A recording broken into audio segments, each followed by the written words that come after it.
غدیر خون سجا ہے آج غدیر خون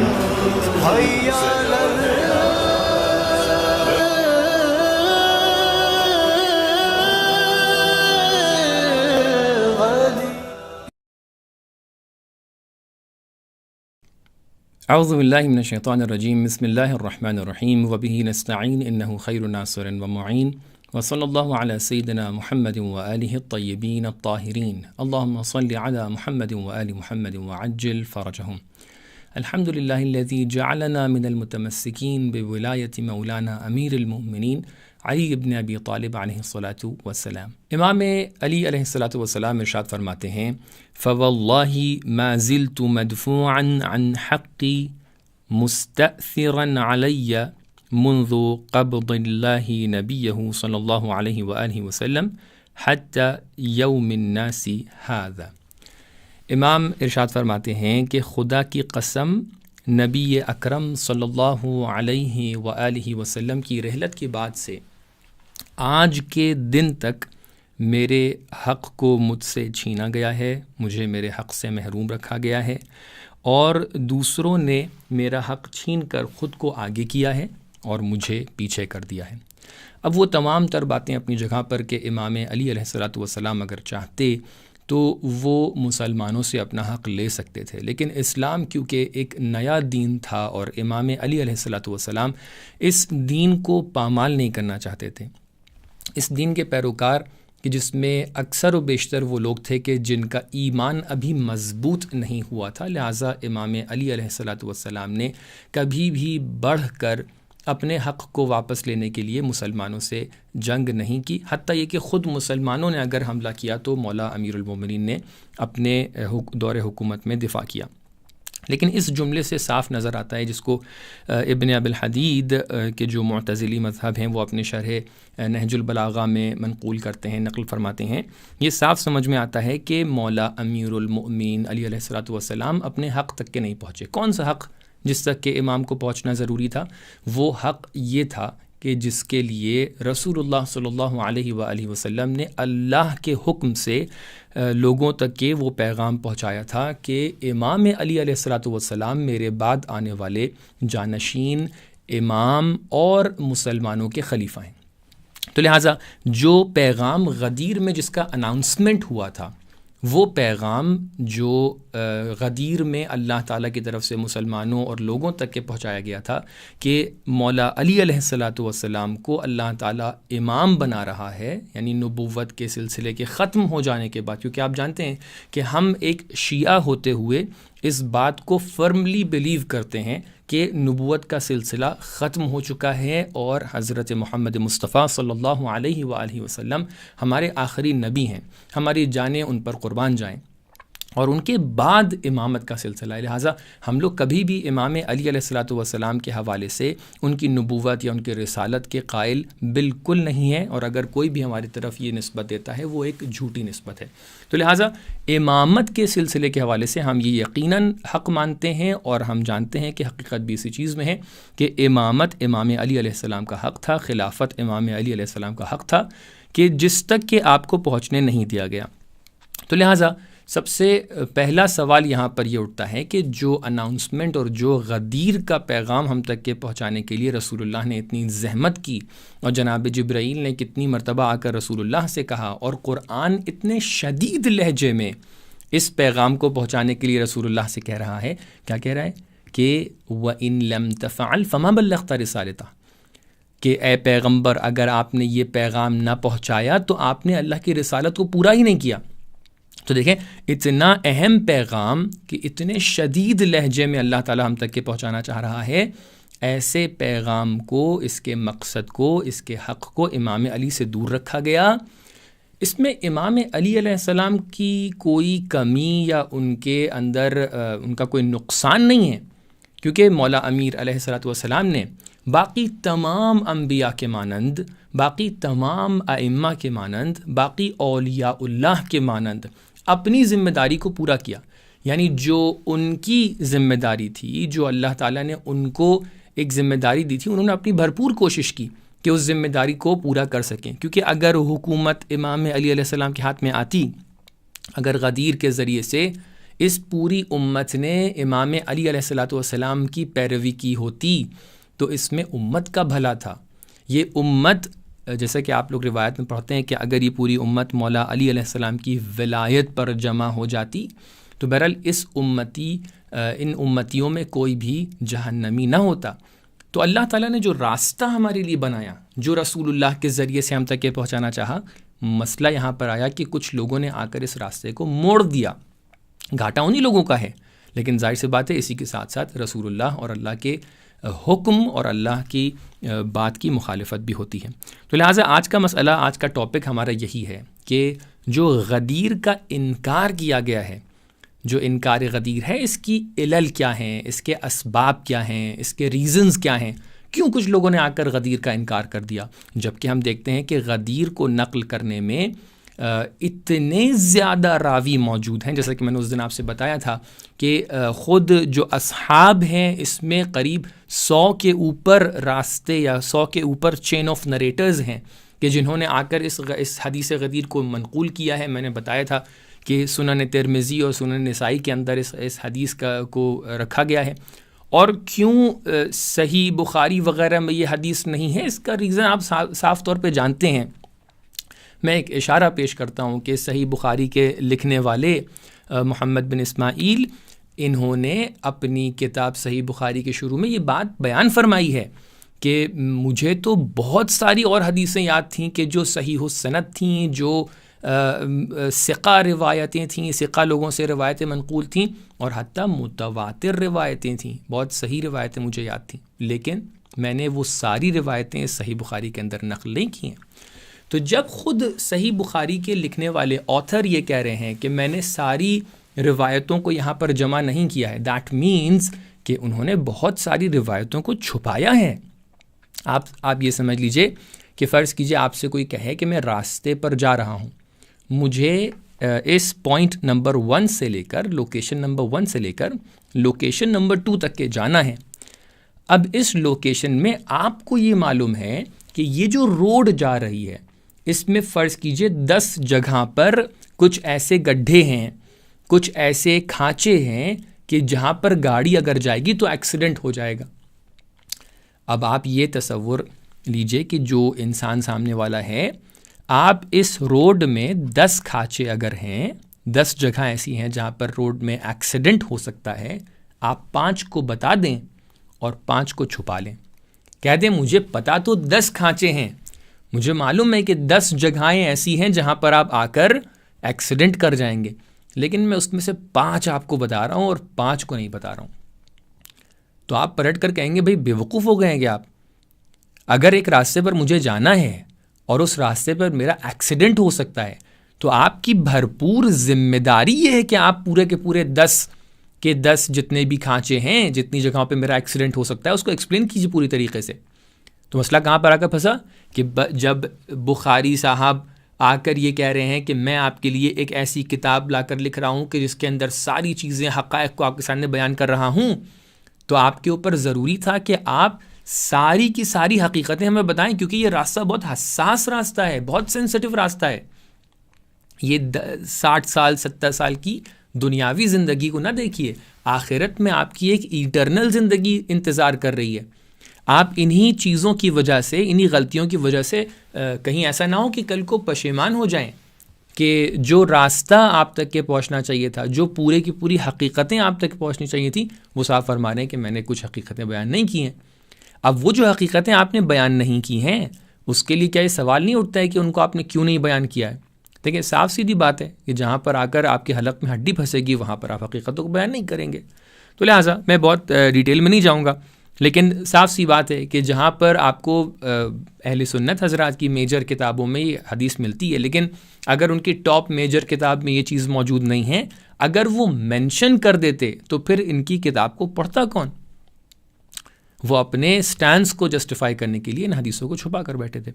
بہرحال اس گفتگو پر آگے اس طریقے سے انٹر ہوتے ہیں کہ اب جو غدیر کو بھلایا گیا ہے، غدیر کا انکار کیا گیا ہے، اس کے ریزنز کیا ہیں، اس کے اوپر ہمیں ڈسکشن کرنا ہے۔ یہاں پر ایک آبجیکشن ہے، ایک شبہہ ہے، ایک ڈاؤٹ ہے، میں وہ کلیئر کرنا چاہتا ہوں۔ ہو سکتا ہے کچھ لوگ آ کر یہ کہیں کہ نہیں، غدیر کا تو انکار کیا ہی نہیں گیا ہے،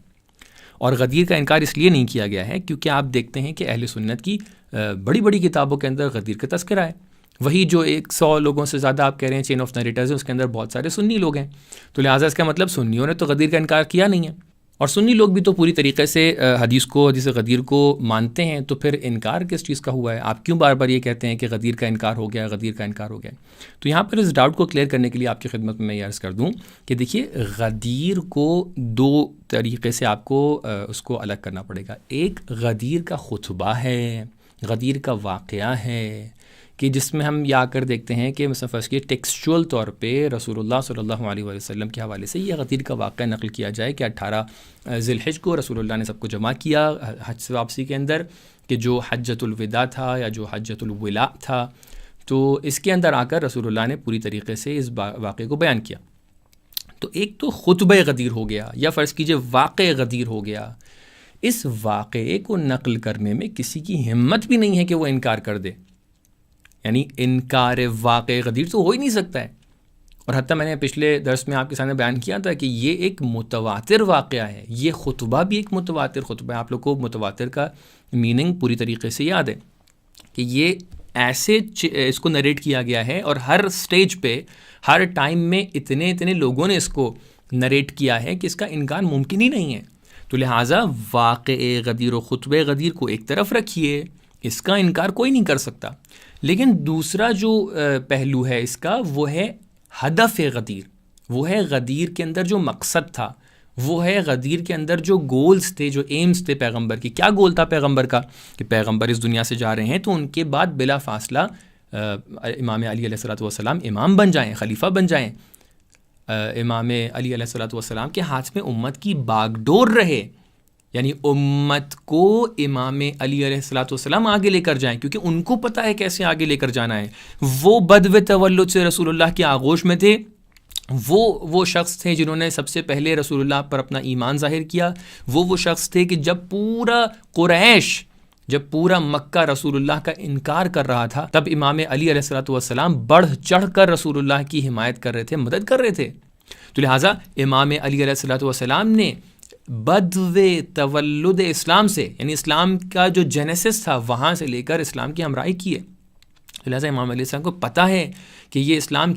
کس دور سے گزرا ہے، اس اسلام کی اہمیت کیا ہے، اللہ تعالیٰ کے منصب کی اہمیت کیا ہوتی ہے، اور اللہ تعالیٰ نے اس حساب سے امام علیہ السلام کو قدرتیں دی تھیں، عصمت دی، علم غیب دیا، امام علی علیہ السلام کے پاس ولایت تکوین و تشریع دی۔ تو لہٰذا جب یہ کیفیت آتی ہے تب کوئی امت کو آگے لے جا پاتا ہے۔ لہٰذا امام علی علیہ السلام کو امت کا ہیڈ بننا، امت کا گارجن بننا، امت کا سرپرست و آقا و مولا بننا بہت ضروری تھا، تاکہ امت آگے بڑھ سکے۔ ورنہ امام علی علیہ السلام کے اوپر کوئی اثر نہیں پڑتا، اور نہ پڑا، نہ ان کا کوئی نقصان ہوا۔ جس کا نقصان ہوا وہ ہم ہیں، جس کا نقصان ہوا وہ امت مسلمہ ہے، جس کا نقصان ہوا یہ دنیا ہے، کہ جس کے اندر آپ دیکھتے ہیں کہ جتنی بھی کوششیں لوگ کر رہے ہیں، لیکن وہ عدل و انصاف کے جو حق ہے ایک حکومت کا، وہ اس کو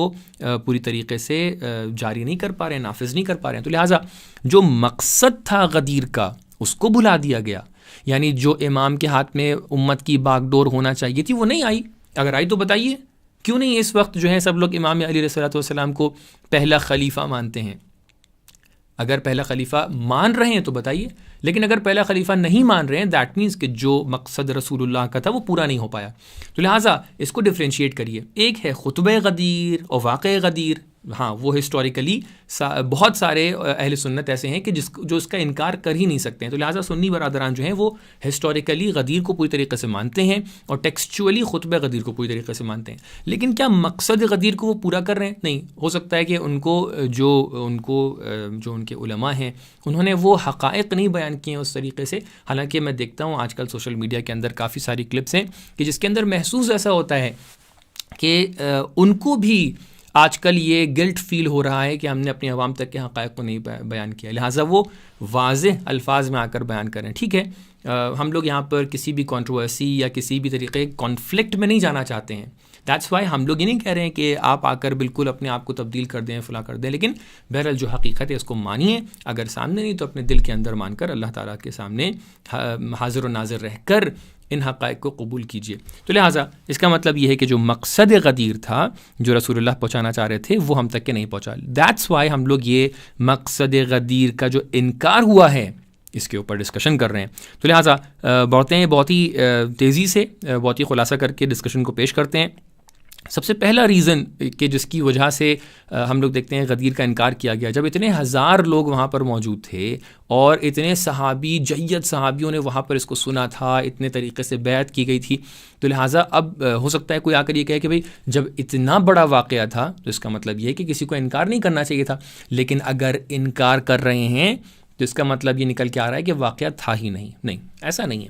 سب سے پہلا ریزن کہ کیوں آ کر لوگوں نے انکار کیا، اس سے پہلے کہ میں اس ڈسکشن میں انٹر ہوں، ایک یہاں پر پری ریکوزٹ ہے. دیکھیے، جو لوگ آ کر یہ کہتے ہیں نا کہ بہت بعید ہے، ایسا نہیں ہو سکتا کہ اتنا بڑا واقعہ لوگ انکار کر دیں، ان کو چاہیے کہ قرآن صحیح سے پڑھیں.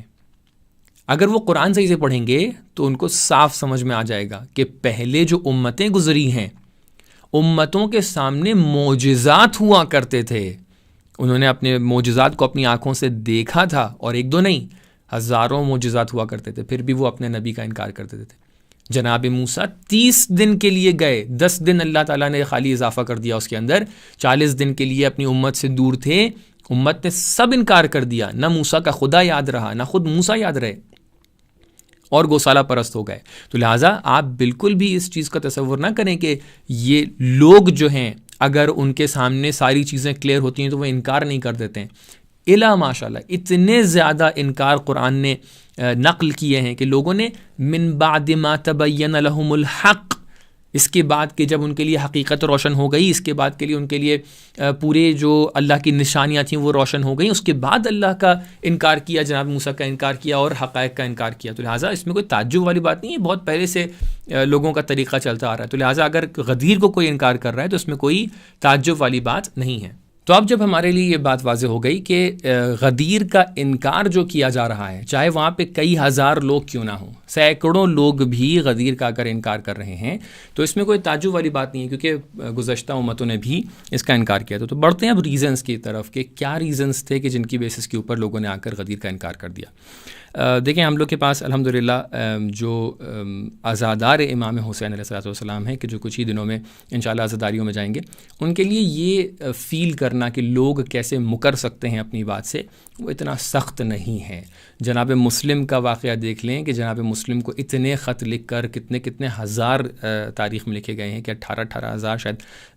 خط لکھے گئے تھے جناب امام حسین علیہ السلام کے حوالے کہ آپ کوفہ میں آ جائیے، کوفہ آ جائیے. اور کوفے والوں نے جناب مسلم کو ایک امام حسین علیہ السلام کے نمائندے کے طور پہ، ریپریزنٹیٹیو کے طور پہ دیکھا، لیکن پھر بھی جناب مسلم کی شہادت کروا دی گئی.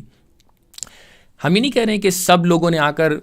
جو ہیں تلواریں لے کر آ گئے تھے، انہوں نے آ کے جناب مسلم کو شہید کر دیا. لیکن جب آپ کسی کو بلا رہے ہیں، جب آپ کسی کی حمایت کر رہے ہیں اور اس کے بعد کچھ ہی دنوں میں آپ اس حقیقت سے مکر جائیں گے تو یہ ظاہر سی بات ہے، یہ آپ کی کوالٹی، یہ انسانوں کی ذاتی کوالٹی بتا رہا ہے کہ انسان بہت جلدی بہت سی باتوں سے مکر جایا کرتے ہیں. تو لہٰذا سب سے پہلے مرحلے میں ہم یہ بات انڈرسٹینڈ کر لیں کہ اگر کوئی انکار کر رہا ہے واقعہ غدیر کا تو اس میں کوئی تعجب والی بات نہیں ہے. بہت سے لوگوں نے بعد میں بھی انکار کیا، جیسے کہ واقعہ کربلا کے حوالے سے دیکھ سکتے ہیں، اور بہت سے لوگوں نے پہلے بھی انکار کیا، جیسا کہ ہم لوگ قرآن کے اندر گزشتہ امتوں کے حوالے سے دیکھتے ہیں. تو اب کیا ریزن ہے کہ جس کی وجہ سے لوگ انکار کر رہے ہیں؟ ان کو تو بیسٹ اور بہترین آپشن مل رہا ہے کہ جہاں پر امام علی علیہ السلام وہ شخصیت ہیں کہ جو ہر لحاظ سے بیسٹ ہیں. ان کے لیے رسول اللہ صلی اللہ علیہ وآلہ وسلم کے جانے کے بعد کون ہے ایسا شخص کہ جو سب سے زیادہ علم رکھتا ہو؟ کون ہے ایسا شخص کہ جو قرآن کی تفسیر و تعویل کے بارے میں سب سے زیادہ جانتا ہو؟ کون ہے ایسا شخص کہ جس کے پاس جو ہے اللہ تعالیٰ کی معنویات بھرپور موجود ہیں؟ کون ایسا شخص ہے کہ جو عبادت میں سب سے زیادہ آگے ہو؟ کون ایسا شخص ہے کہ جو شجاعت میں سب سے زیادہ آگے ہو؟ جب ان تمام چیزوں میں سب سے بیسٹ آپشن آپ کے پاس ہے تو کتنا اچھا ہوگا کہ آپ اسی آپشن کو پریفر کریں. تو کیوں کچھ لوگوں نے آ کر ان کو پریفر نہیں کیا؟ بڑھتے ہیں پہلے ریزن کی طرف. سب سے پہلا ریزن یہ ہے کہ نہ صرف امام علی علیہ الصلوۃ والسلام کے خلاف بلکہ رسول اللہ صلی اللہ علیہ وآلہ وسلم کے خلاف کتنے زیادہ دسیسے، کتنی زیادہ کنسپریسیز کی گئیں کہ آپ کو شہید کر دیا جائے. حتیٰ بہت سارے علماء اور صحیح نریشنز کی بیسس کے اوپر یہ مانتے ہیں کہ رسول اللہ صلی اللہ علیہ وسلم کی شہادت ہوئی ہے، نہ یہ کہ آپ اپنی ایک طبیعی اور نیچرل جو ہے طریقے سے اس دنیا سے ڈپارٹ کر گئے ہوں. نہیں، آپ کی شہادت ہوئی ہے. آپ کو جب واقع خیبر ہوا ہے سن 7 ہجری میں، اس وقت بھی آپ کو زہر دیا گیا تھا. اور کچھ علماء اسکالرز جو ہسٹری کے اوپر کام کرتے ہیں وہ یہی مانتے ہیں کہ وہ خیبر والا جو زہر دیا گیا تھا اسی نے رسول اللہ کو فائنلی شہید کیا. اور کچھ لوگ یہ مانتے ہیں کہ نہیں، اسی 10ویں ہجری میں آپ کو دوبارہ سے زہر دیا گیا تھا. تو لہٰذا رسول اللہ کی بنسبت سوء قصد کرنا، ان کو شہید کرنا، یہ اپنے آپ میں اس بات کو سپورٹ کرتا ہے کہ رسول اللہ کے دشمن بہت زیادہ تھے. کیوں دشمن زیادہ تھے؟ سب سے بڑے دشمن جو تھے وہ خود قریش تھے، کیونکہ رسول اللہ خود قریش سے تھے. اور قریش کے درمیان میں سے ایک فرد نکل کے آتا ہے ایسا کہ جو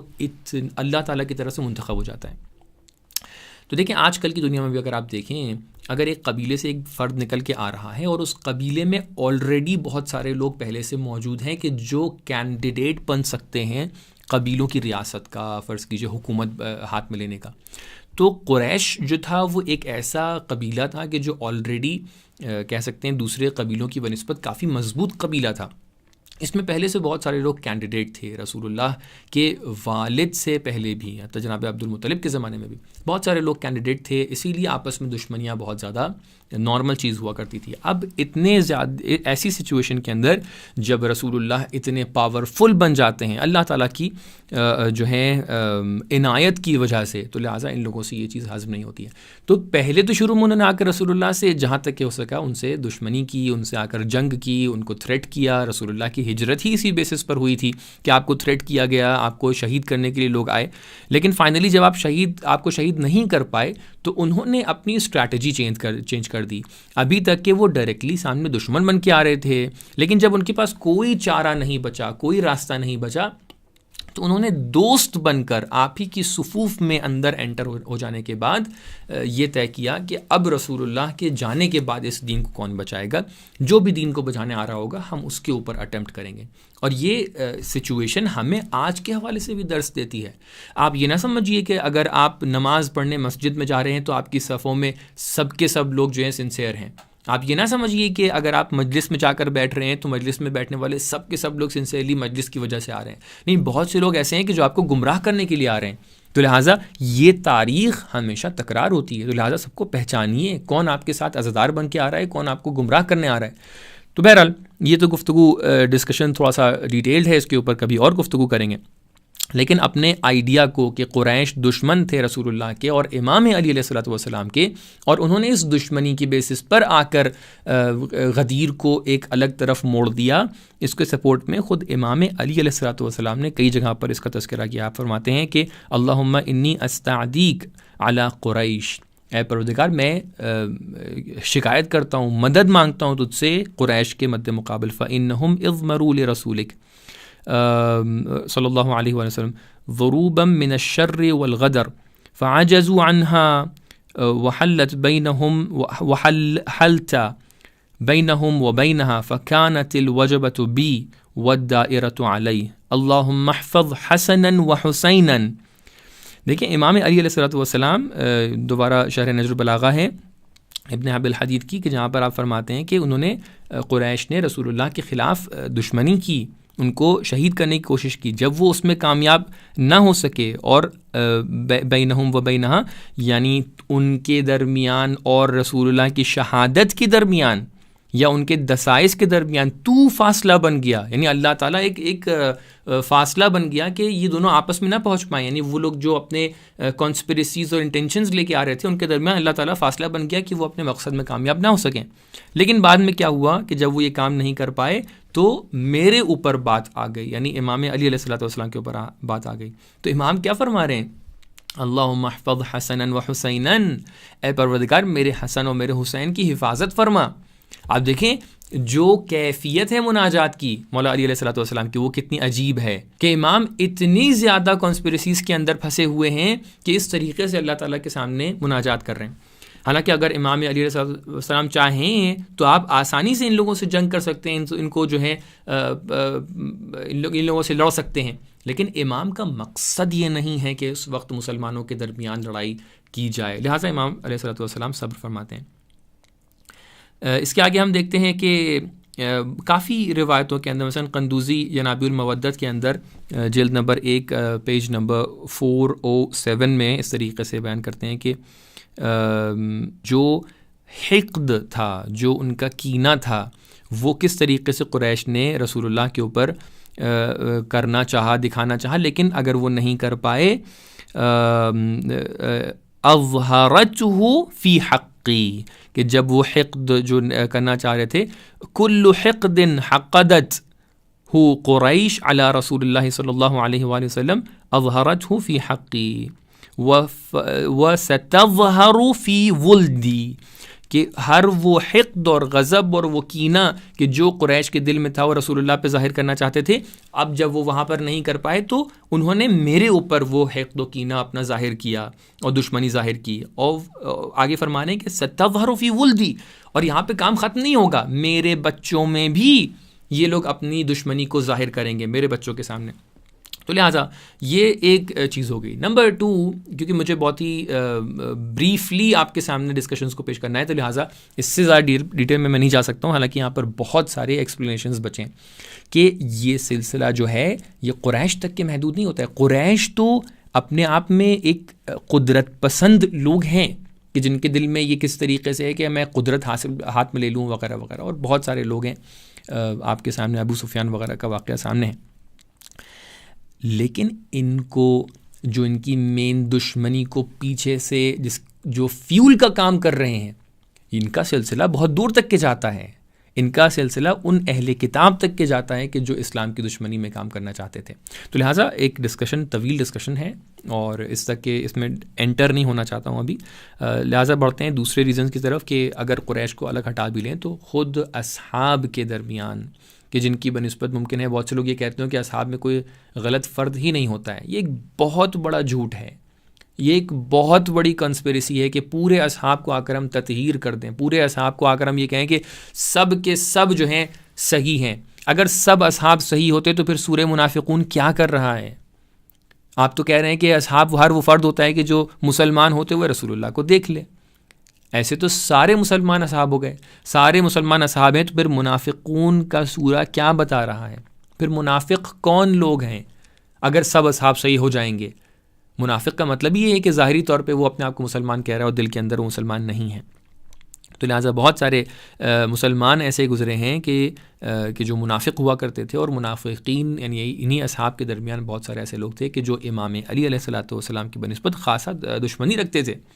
اور ان سے یہ دیکھا نہیں جاتا تھا کہ امام علیہ الصلوۃ والسلام کو کوئی منصب ملے یا ان کی طرف توجہات بڑھیں. اس کو متقی ہندی نقل کرتے ہیں اپنی کتاب میں کہ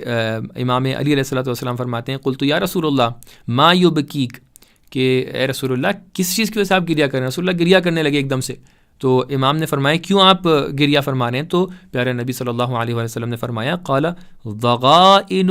فی صدور اقوام لا یبدونها لک الا من بعدی، کہ اے علی میں ان دشمنی، کینہ، حسد جو لوگوں کے دل میں چھپا ہوا ہے اس کی وجہ سے گریہ کر رہا ہوں کہ جو ابھی سامنے نہیں آئے گا، لا یبدونها لک، وہ تمہارے سامنے اس حسد و کینے کو ابھی بیان نہیں کریں گے، الا من بعدی، کب بیان کریں گے؟ میرے گزرنے کے بعد بیان کریں گے. رسول اللہ کے گزرنے کے بعد کیا ہوا ایسا کہ جو رسول اللہ کی بات کا انکار کیا گیا؟ غدیر کا انکار کیا گیا. تو ریزن نمبر 1 قریش، ریزن نمبر 2 خود جو اصحاب تھے، اور خود ابو سفیان کا پورا خاندان اگر دیکھیں، وہ پورا خاندان دشمنی رسول اللہ میں لگا ہوا تھا، اسلام کو نابود کرنے میں لگا ہوا تھا. اس کی سب سے بڑی مثال آپ دیکھ سکتے ہیں یزید کی، کہ جس نے امام حسین علیہ الصلوۃ والسلام کی بنسبت کیا کہا شہید کرنے کے بعد کہ لعبت ہاشم بالملک فلا خبر جاء ولا وحی نزل. اور اس طریقے سے بیان کرتا تھا وہ خبیث کہ اگر آج میرے اجداد ہوتے تو وہ دیکھتے کہ ان کو جن کو بدر میں قتل کر دیا گیا کہ وہ دیکھتے کہ میں نے کس طریقے سے ان کے قتل ہونے کا بدلہ لے لیا۔ بدر میں کس کو قتل کیا گیا تھا؟ جب مسلمانوں کے درمیان میں سے آ کے ایک فرد ایسا کہے کہ میں نے اپنے ان مشرکین و کافروں کا بدلہ لے لیا ہے، دیٹ مینس اس کی جو نیت ہے وہ اسلام کے ساتھ نہیں ہے، وہ دشمن اسلام کے ساتھ ہے۔ آگے بڑھتے ہیں کہ حکومت کی خواہش اور حرص و طمع بھی جو ہے وہ جو ہے ایک باعث بنی کہ کچھ لوگ آگے آئے اور امام علیہ السلام کو پیچھے کیا، جس کو صاف طور پہ امام ذہبی وغیرہ نے اپنی کتاب میں نقل کیا ہے کہ جو لوگ بعد میں آ کر حکومت کو ہاتھ میں لے چکے تھے، ان لوگوں کے بارے میں صراحتاً لکھا گیا ہے کہ ان کے دل میں حکومت کی حرص و طمع آ گئی، حکومت کے لیے ان کے دل میں ہوا و ہوس آ گئی، اور ان کی ہوا و ہوس ان کے اوپر غالب آ گئی۔ اس کی وجہ سے انہوں نے آ کر یہ کہا کہ نہیں، اگر علی بن ابی طالب کے ہاتھ میں حکومت چلی گئی تو ہمیں کچھ نہیں ملنے والا ہے، اس لیے ہمیں حکومت ہاتھ میں لینا ضروری ہے تاکہ ہم اپنی اس حکومت کی جو بھوک ہے اس کو پورا کر سکیں۔ اور فائنلی ہم لوگ بڑھتے ہیں اپنے آخری ریزن کی طرف کہ جس کی وجہ سے ہم سمجھتے ہیں کہ غدیر کا انکار کیا گیا ہے، وہ ہے ایک عام طور پہ غفلت۔ دیکھیے، جو میجر فگرز ہوتے ہیں ایک کمیونٹی کے اندر وہ تو گمراہ ہو ہی گئے اسلام کے اندر، لیکن ایک عام طور پہ جتنے مسلمان تھے وہ سب کے سب غفلت کے شکار ہو گئے کہ جب جناب سیدہ سلام اللہ علیہا اصحاب کے دروازے پر جا کر غدیر کو یاد دلاتی تھیں اور کہتی تھیں کیا تم غدیر کے دن کو بھول گئے کہ جب میرے بابا نے علی ابن ابی طالب علیہ السلام کو اپنا خلیفہ وصی و امام بنایا تو لوگوں نے کسی نے بھی جواب نہیں دیا۔ تو وہ لوگ ہو سکتا ہے کہ وہ آ کر تلوار لے کر امام علی علیہ السلام کے سامنے نہیں آئے، ہو سکتا ہے کہ انہوں نے اپنی زبان سے ڈائریکٹلی انکار نہیں کیا، لیکن انہوں نے حمایت بھی نہیں کی۔ معصوم علیہ السلام کے حوالے سے جب ہم لوگ ٹکراؤ دیکھتے ہیں تو وہاں پر درمیانی کیفیت نہیں ہوتی ہے۔ ہم اور آپ کے درمیان ہو سکتا ہے دو لوگ آپس میں لڑیں، اس میں ایک درمیانی کیفیت ہو، تھوڑا حق اس سائڈ کے ساتھ ہو، تھوڑا حق اس سائڈ کے ساتھ ہو، لیکن جہاں پر اللہ کا چنا ہوا خلیفہ ہے، اللہ کا چنا ہوا امام ہے کہ جو معصوم عصمت درجہ عصمت پہ فائز ہے، وہاں پر حق و باطل کے درمیان کوئی راستہ نہیں ہوتا ہے، یا حق کی طرف ہم ہیں یا ہم باطل کی طرف ہیں۔ اگر حق کی طرف ہیں تو ہمیں اٹھ کر سلمان فارسی، سلمان محمدی کے جیسے آگے آنا پڑے گا، ہمیں ابو ذر اور مقداد کی طرح آگے آنا پڑے گا، لیکن اگر ہم حق کی طرح حق کے ساتھ اس طریقے سے اگر آگے نہیں ہیں تو پھر ہم حق کے مخالف ہیں۔ چاہے ہم تلوار لے کر سامنے آ رہے ہیں تو زیادہ مخالف ہیں، اور چاہے ہم چپ چاپ گھر میں بیٹھ جائیں اور حق کی حمایت نہ کریں تب بھی ہم پوری طریقے سے قصوروار ہیں اور